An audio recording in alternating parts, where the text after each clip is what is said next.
Hi everyone, welcome to the Highlights from Ukraine podcast, your daily audio summary of the latest news reported in the Ukrainian media. My name is Artem, and here is the news.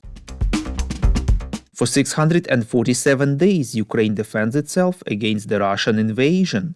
In his evening video address, President of Ukraine Volodymyr Zelenskyy informed that he chaired a staff meeting. Frontline commanders and the commander-in-chief reported on the situation at the front, in particular near Kupiansk, Liman, Marinka, Avdiivka, Zaporizhia and Kherson. The participants discussed the supply of ammunition and weapons, as well as updated requests for military support for partners. Separately, issues of mobilization were discussed. Quote, "Everyone in Ukraine understands that changes are needed in this area.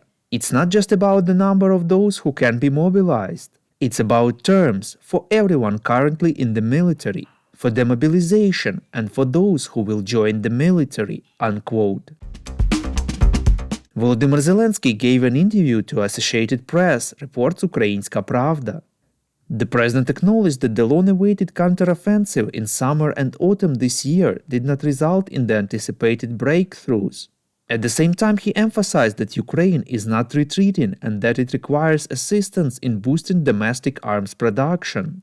Quote, "There is not enough power to achieve the desired results faster, but this does not mean that we should give up, that we have to surrender. We are confident in our actions, we fight for what is ours," unquote. Zelenskyy explained that Ukraine has not received all the necessary weapons from its allies, and the limited size of its armed forces has not allowed it to move forward quickly.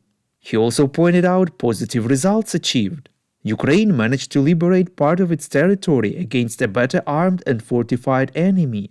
The power of the Russian Black Sea Fleet was reduced after the Ukrainian attacks that broke through the air defense system and struck at the headquarters of the invaders in Crimea. The temporary grain corridor created by Kyiv after Russia left the wartime agreement to ensure safe exports is still working.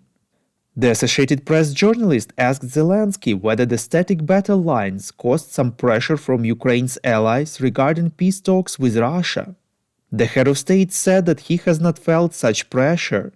Volodymyr Zelenskyy said that he would like to hold presidential elections in Ukraine, but most Ukrainians consider voting during a full-scale war dangerous and meaningless. Originally, presidential elections were planned for March 2024 and parliamentary elections for autumn of 2023, but the Constitution of Ukraine prohibits holding elections under martial law. We would really appreciate if you could recommend us to your friends and family, as well as share information on social media. This way more people would learn about the podcast and truth about Russia's invasion of Ukraine. First Lady Olena Zelenska says that she does not want to see her husband Volodymyr Zelenskyy in the post of president in the future, reports Zerkalo Tizhnya. In an interview to the podcast by The Economist, she stressed that they should find something new in this life and that they are creative enough to come up with an interesting activity. Journalists of The Economist asked Zelenska how she sees the future after the war for herself and her family.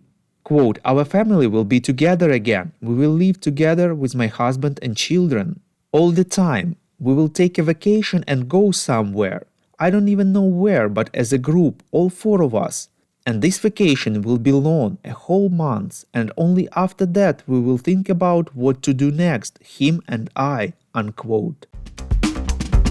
Thank you for listening to the Highlights from Ukraine podcast. We're a commercial initiative of just two people, and we need your help to grow. Share information about the podcast, rate us in the app, subscribe to our Patreon. With your support, we are getting better. We call on you to demand from governments of your countries to impose the toughest sanctions possible on Russia and its citizens to stop their invasion of Ukraine.